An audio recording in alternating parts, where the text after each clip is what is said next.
هو ايه اللي بيحصل في الصين؟ الغالبية العظمى من البيوت اللي موجودة في الصين غطت السطح بتاعها باللون الازرق، وطبعا احنا عارفين ان الصين ما بتعملش حاجة كده، اكيد وراها ان. نسأل السؤال المهم، ليه الصين عملت كده؟ السؤال ده ليه اجابتين، الحقيقة والاشتغالة. نبدأ بالاشتغالة. الاشتغالة هي ان اللون الازرق مش بيمتص حرارة الشمس بصورة كبيرة قوي، وبالتالي بيقلل من درجة حرارة المبنى، وبالتالي بيساهموا في التقليل من الاحتباس الحراري. والحقيقة بقى ان هم بيحموا نفسهم من الاقمار الصناعيه، ومش اي اقمار صناعيه، دول بيحموا نفسهم من اسلحه الطاقه الموجهه اللي بتطلع ليزر من الاقمار الصناعيه، والليزر ما بيأثرش في اللون الازرق.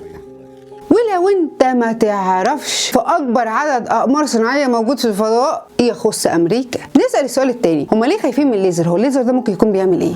اشعه الليزر دي تقدر تعمل حرايق مدمره. بتفكر في اللي بفكر فيه؟ يعني ممكن تكون أمريكا باستخدام الأقمار الصناعية اللي بتطلع ليزر هي السبب في كل الحرائق اللي حصلت السنين اللي فاتت؟ ما نعرفش، بس طالما الصين خدت خطوة أعتقد إن إحنا لازم نخاف.